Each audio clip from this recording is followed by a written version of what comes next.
Fortnite, a game you've definitely heard of, and if you haven't, why are you watching this video? Regardless of what you think about the game now, you can't deny that it's still one of the most popular games in the world almost 7 years later. But how did we get to this point? How is Fortnite still so popular almost 7 years later, when most games just die out after a year or two? Well, let's get straight into this video.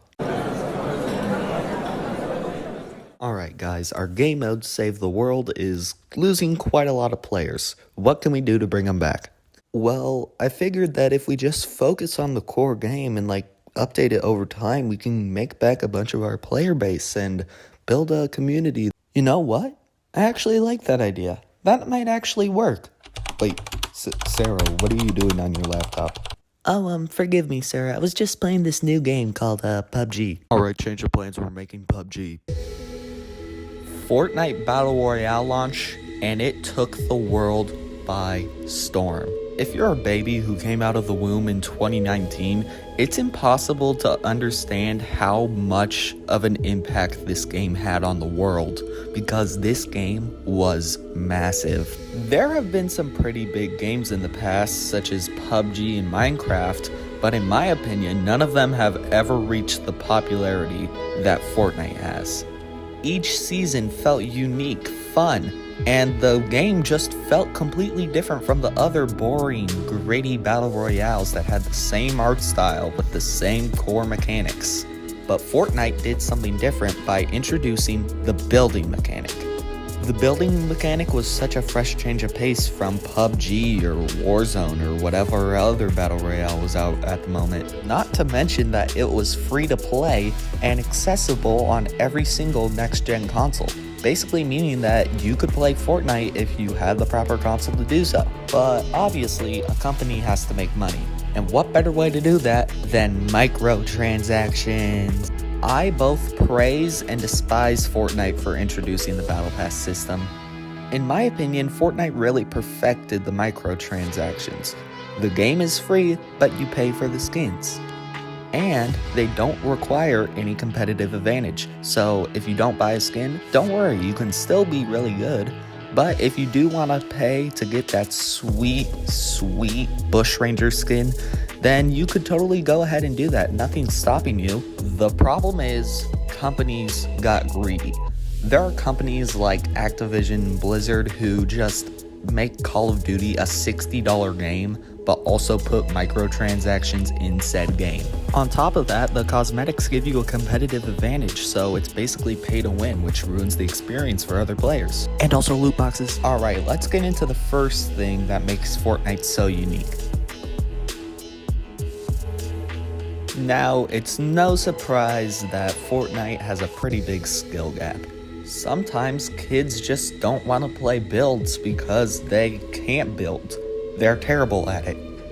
I'm one of those kids. And that's when Fortnite was like, "Ayo, you know that thing that makes our game completely unique from other battle royales? What if we removed it for 2 weeks and forced everyone to play it?" For those who don't know, in Chapter 3, Season 2, for 2 weeks during the season, they removed building entirely. And people loved it. They thought it was a fresh change of pace from the current meta where everyone would have to crank 90s and do triple edits. And it was so successful that Fortnite decided to keep it as a permanent game mode. And it makes up nearly half of the players that play Battle Royale. But still, building is such a cool feature. Whenever I played Warzone back in the day, I would always find it annoying when I couldn't get up to a certain area because it was a bit too high up. But in Fortnite, all I need to do, just place a little ramp and I can walk right up. It's that simple. But building can also be utilized in crazy ways, such as box fights, quick edits, cranking 90s, and so many more things that are really cool if you're a highly skilled player. Okay, enough about building. Next, I want to talk about... Contrary to popular opinion, I actually really like collabs. In fact, I even like them in battle passes. Collabs have brought us some of the most fun items and cosmetics in Fortnite. Like, come on, look me straight in the face and tell me you didn't have a fun time with the Dragon Ball event, or the Star Wars event, or the Marvel event, or the entire Marvel-based season. before you go down in the comments and say, oh, well, actually, it makes Fortnite feel a lot like an advertisement, and that is not good. Shut the heck up. By that definition, I guess Super Smash Bros. Is nothing but a huge advertisement, right? Or the Avengers movies. Oh yeah, just huge advertisements with no soul to them whatsoever. You see what I'm saying here? Just because a game has collabs in it doesn't mean that that game is just soulless and trying to make a quick buck.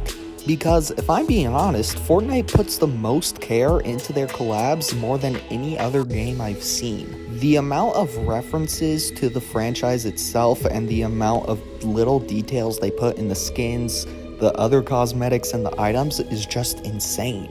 Also, Fortnite is not being bought out by Disney. You guys need to chill out. As you can probably tell, I recorded this video before this happened.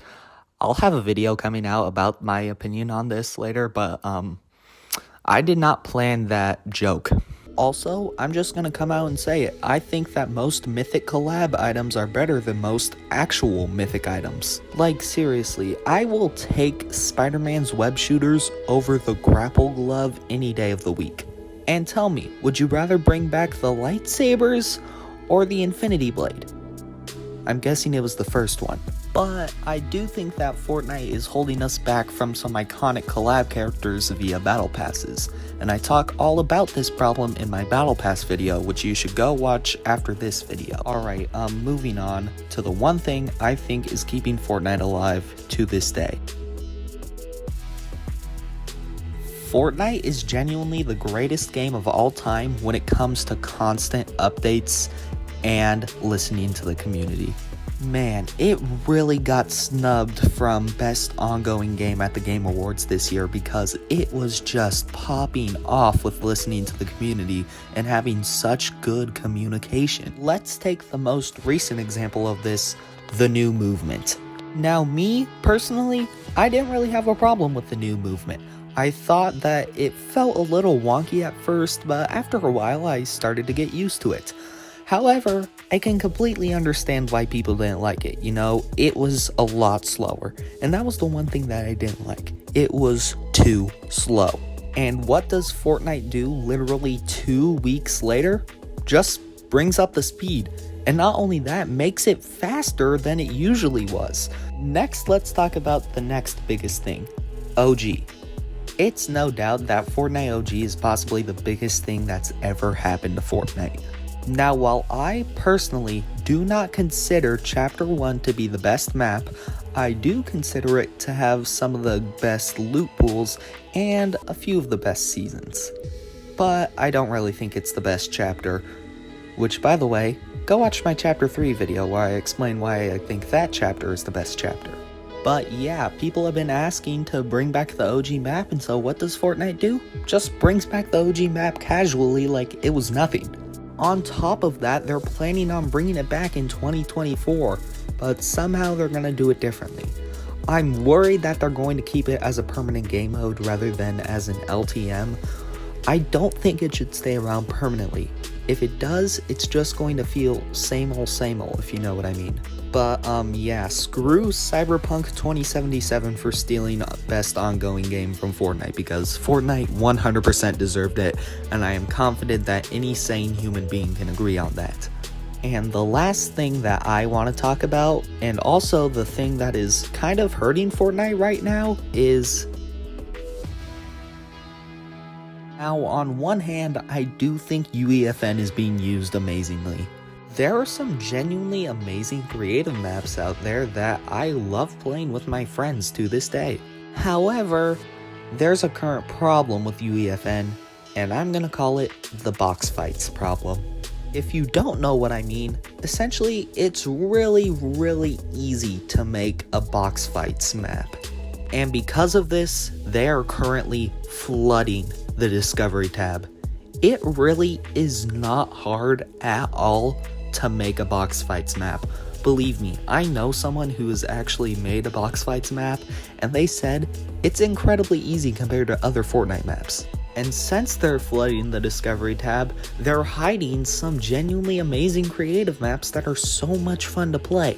Another thing is people are using AI to make their thumbnails. and AI makes the most clickbait, easy clicks for little kids. Like, what is this? What is this? Genuinely, what is this? But, like I said, UEFN is being used for good. There are genuinely creative maps out there, and I have a lot of fun playing them. The problem is, Fortnite is not doing a good job at moderating those things.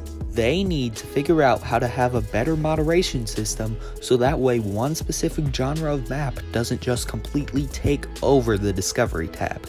If that one thing is fixed, then I think creative could genuinely be the biggest thing in Fortnite. Like, bigger than Battle Royale. Another thing is Epic made three new modes that are permanent, and they are genuinely so much fun. Like, lately I've been playing a lot more Festival than Battle Royale, I'm not even joking. If Epic focuses on making their own modes rather than just relying on the community to make the modes, they could have some of the greatest games inside of Fortnite for completely free. But I think that's gonna wrap it up for this video. Comment down below what you think Fortnite does so well and why you think it's one of the greatest games ever, or say why you think it's not that good of a game. I genuinely want to hear other people's opinions, so let me know down in the comments.